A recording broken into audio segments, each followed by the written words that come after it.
خبركم نحربنا حزب إرترا وشتنا وصعين بس كلهم فتوتون حارة حزب علم يوحنا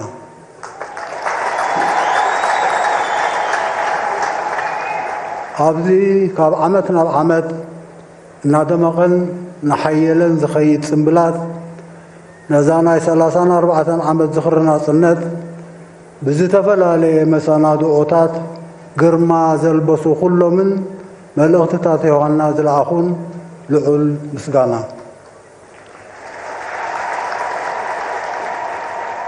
ناصنتنان لولاونتنان وهدتنان بصونت مريتنان عمت أوش تخبيت مسرحين معبالن هاقراو هنساتنا أبن قمقملو بمنصر علماون زواون معباليتات كرئن كله ناصنتنا محيالن مدرعين كابتي هانقو نبلو رتعوي علماو سرعاتن زوباوي ناي مكببارن ممللائن متحققازن رقعتن رهوان تمرد تنصيلو سلازي رأي ناتي علماون زواون هواهو بوضعاونتن تزامادنتن كننببو قبوي أبناء عامن ناي قميون زنورو معباليتات قنع نبابنا أبطون كله نايزي ناي 34 أقاطامي فلوي زغبرو أب أمريكا ممسا بريزيدنت ترامب مس فلوينتو مسردو علماو ميزان أمريكا مبقسي بوليسيتاتون أكايدون أسراتون بآقا مغمر عطوب إيو غزايد اليوم بتقبل زنا هنا بتترئيون ديناميكنتون لتحلالخن كبيدن سلازخونه هوخ مدمدم تاتات كبهاب زيادة تعقستي زحتتي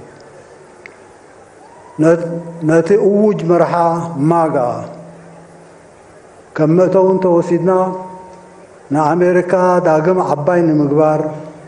وأمريكا داقم عباي كتكون انتو خويناتي شتو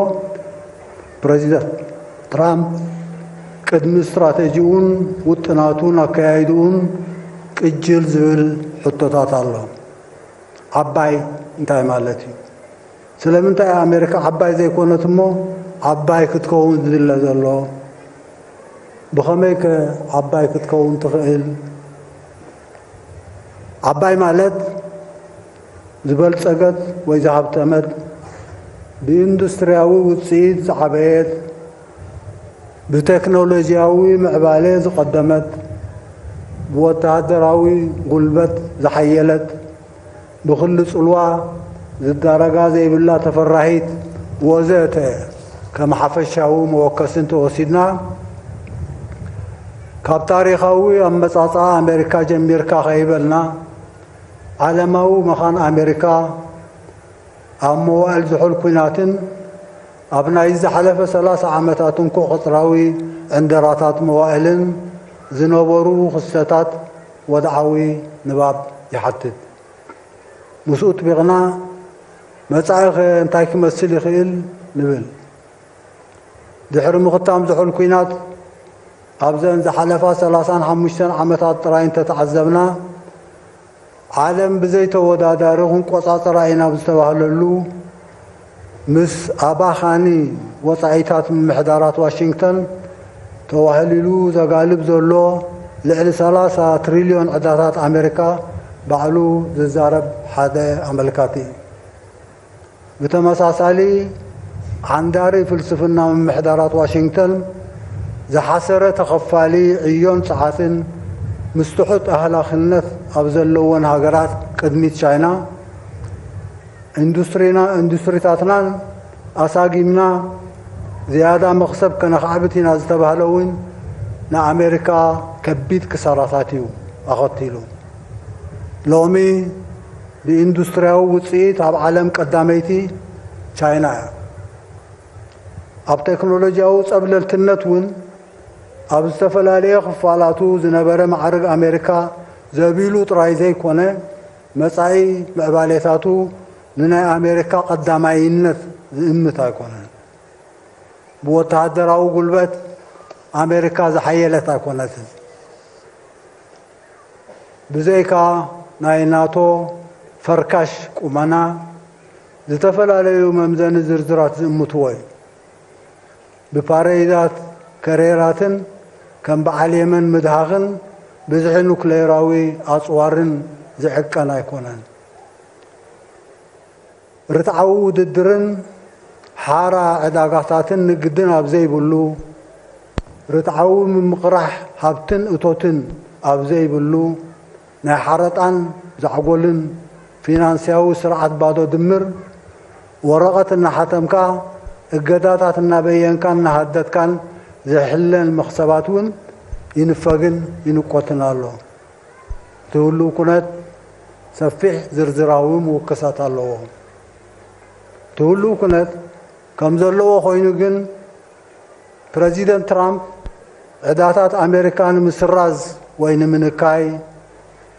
ኣባኻኒ ፊስካላዊ ወጻኢታት ንምጽልጻል ዝሳገመ ኢንዱስትሪታትን ወፍርን ንምምላስን ምስሓብን ምጥያስን ቀረፅን ግብርን ምብዛሕ ዘቤታዊ ግብሪ ምንካይ ሓይሊ ምርኣይን ምህዳድን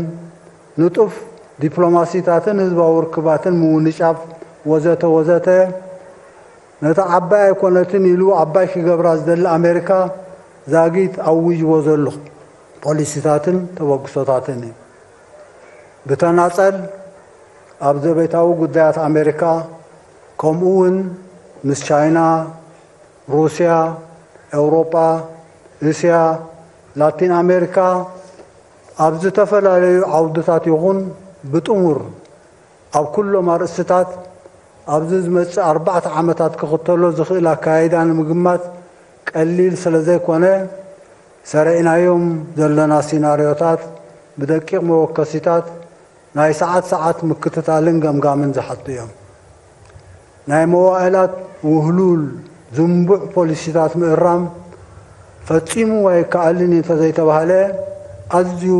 ተሪር ዓቐቢ ብዓቢኡ ግን ናይተን ፖሊሲታት ዝቐንዓለን ዘሎ ዓበይቲ ዝበሃላ ሃገራት ወይ መንግስታት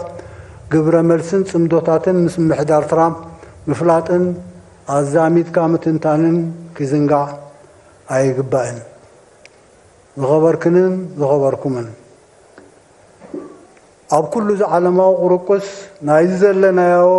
መሰጋገሪ መዋእል ናብ ሓድሽ ዓለማዊ ስርዓት ዝተዋሰነት ኣፍሪቃ ኣብቲ ምዕሪት ወይ ኢኩዌዥን ዳርጋ የላን ክበሃል ይከኣል እታ ምስ ኩሉ ዕቑር ባህርያዊ ጸጋታታ ጥረንዋት ብብላሽ እናሰደደት مسروحات في الرياض بحرات عنا شمتت بمقدف رديت أفل ماوي قطبعهم قالوا تحلف زلا أفريقيا كل يحصل زي تبهلت لا تحساسب وإذا قرر ما يكونان بمنصر نايترام أمتاو بوليسيتات كررهم كله زي تحسبلو وإذا تجمت سعبينات كم زبهال أو أفريقيا بمقدفن دقومان أمريكان كالوتن كخيد سنة سنكوف سرعة كغير نا أفريقاويان عدل ذهبن زغس كسني بغمي أفريقيا بزنزمس 4 عامات تواسات رايزي كونه نزلاق النت زهلو رتعو حدش على ما سرعة ممصا انتاي كتقبر تغيل داقيت تنادفو زولو بوليسيتاتنا كالليسنا كنسفعن كنعمقن زحجزين نخبركنن نخبركمن اتزقربه زوباوي كناساتنا خي كابتو قطبنا نبلو ناي مكببارن ممللائن متحققازن رقعتن رهوان تمرد زولونا قوامي استراتيجي زبقس كوينو مسجو استراتيجيو تعفافنت نايتو قطبو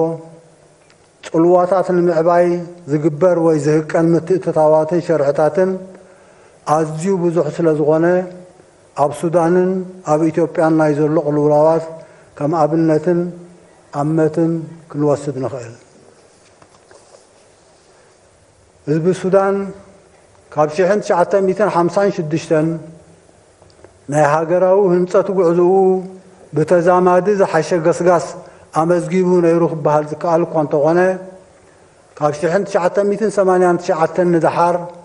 ኣብ ውሽጢ ዝሓለፈ 30 ዓመታት ብናይ እንቃዝ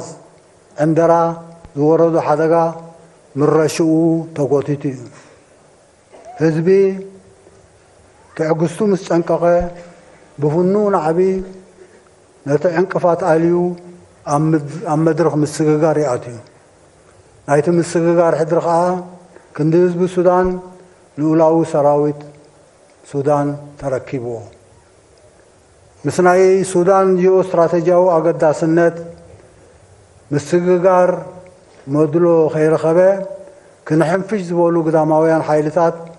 ካብ ውሽጢ መጋበርያ ዝኾንዎም ጃንዳታት እናዓደጉ ነቲ መሰጋገሪ ሓላሊኾም ህልኽን ቆይቁን እናጋውሑ ናብ ወተሃደራዊ ምትፍናን ኣዕሪጎም ነቲ ረፅሚ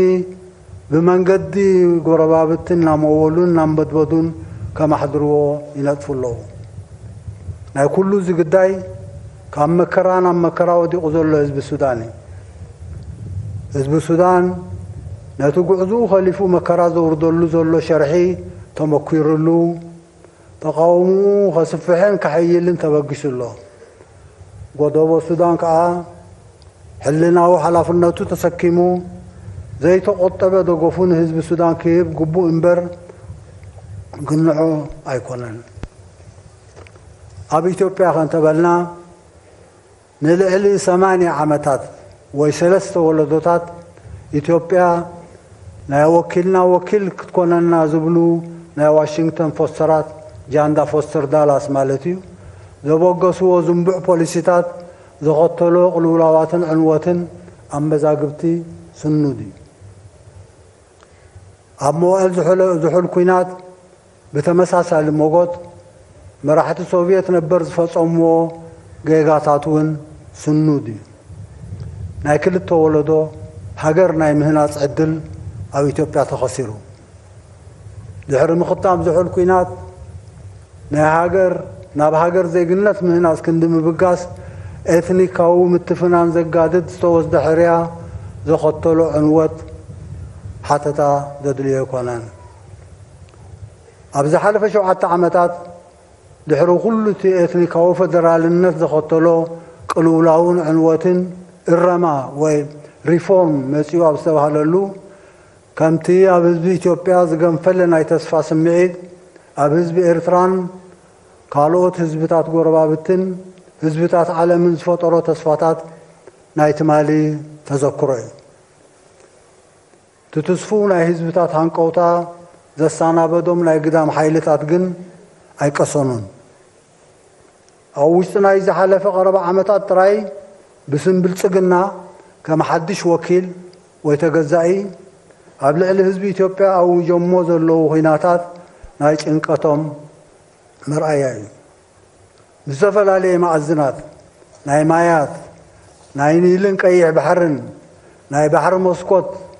ንህዝቢ ኦሮሞ ዘይውክል ኦሮሞማ ስነ ሓሳብ ኩሻውያንን ሰማውያንን ሕንቅል ሕንቅሊተይ ናይ ኤትኒካት ሓድሕድ ኩናት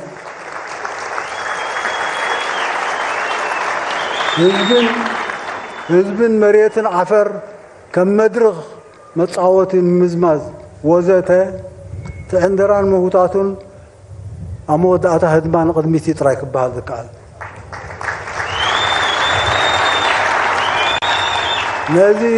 ነዚ ተኣውጁ ዘሎ ኩናታት ሓንቲ ዘይኮነ ብዙሕ ኩናታት ንምብራዕ ዝጓረት ዘሎ ቴክኖሎጂ ናፅዋርን ምስ ዘሰንዮ ሕሱር ጃህራን ፈኸራን ምዝጉብ ንመዕደግን መበከልን ዝሰድዑ ዝወፅእ ዘሎ ዶላራት እውን እልቢ ይብሉን ከም ሳልሳይ መጋበርያ ሓሶት ንምንዛሕን ሓቅታት ንምዕፋንን ምዝንባዕን ጽልእን ቅርሕንትን ንምጥቋስ ተዋዲዱ ዘሎ መናፍሕ ስነ ኣእምሮዊ ኩናት ዝበሃል እውን ብዙሕ እዩ ንተጻብኦ ህዝብን መንግስትን ኤርትራ ዝፈሓት ዘሎ ቁሉዕን ስውርን ሸርሕታት እውን ዘይፈለጠ የለን دايت مدمدمتا تبغيسو زنبره تسفو هنقوطا بنينو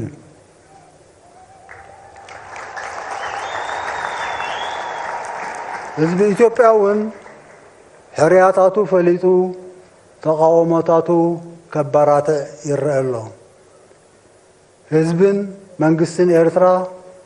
ብልዑል ተስፋን ብዘይ ዕቃበን ነቲ ተበጊሱ ተባህለ እረማዊ ሪፎርም ዘይ ተቆጠበ ደገፍ መሃቦም በዚ ተኸሲቱ ዘሎ ሃንደበት ዘጣዕስን ዘሰክፍን የብሎምን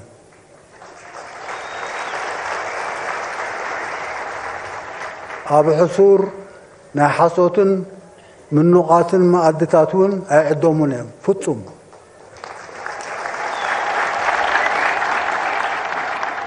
ነቶም ሸርሕታት ዝፍሕሱ ዘለዉ ናይ ግዳም ሓይልታት ኣእዳውኩም ኣክቡ ነቶም ዝሰድዑን ዝደናደኑን ዕማኹ ከዓ ዓዲ ወዓሉ ይብሉ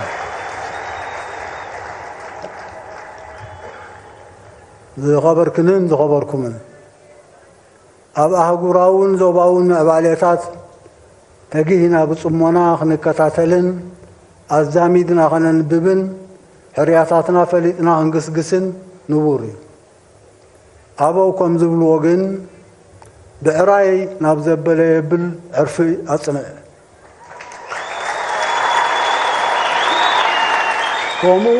ከምኡውን ካብ ጉይ መዓል ክሳድ መሓዚሞ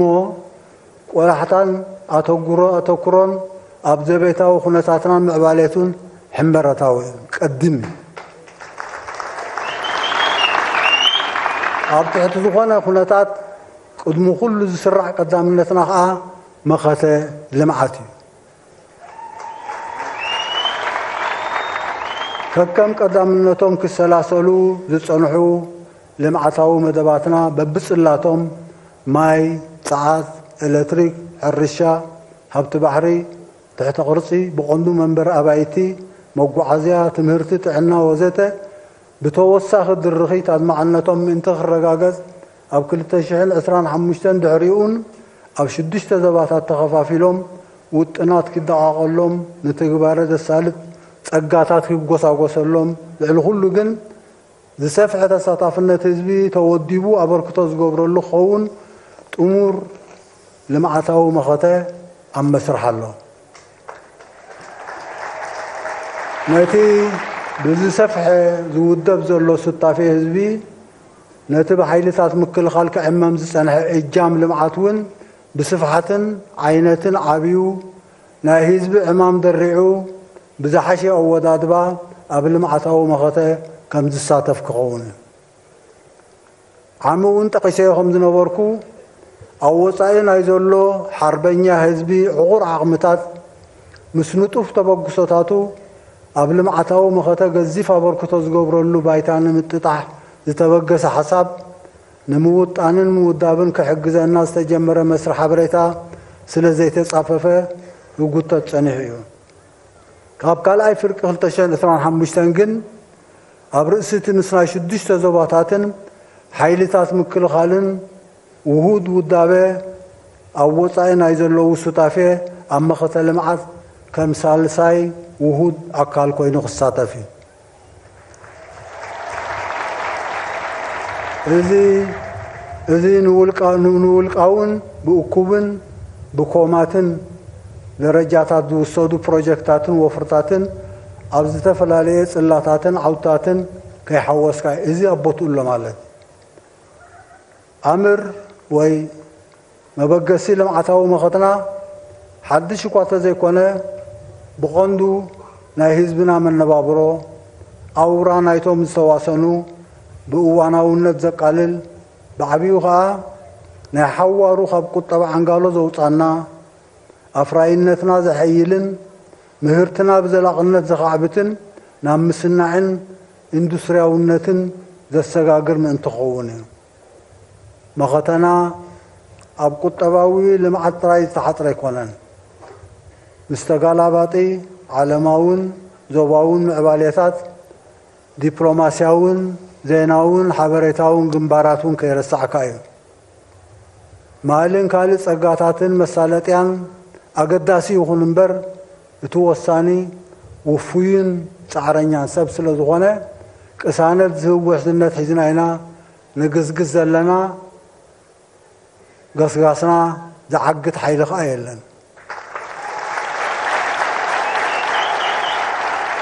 مسرعنا درعنا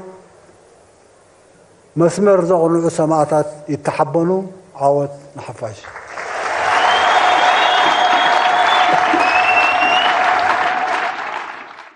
وانا لنكا تبحري وانا لنكا تبحري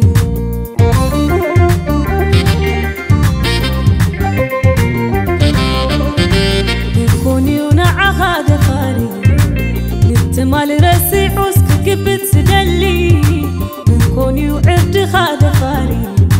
واتخا سنتي غس شاي كازدلي وانا لكا تبحري وانا لكا تبحري وانا لكا دي تبحري وانا لكا دي تبحري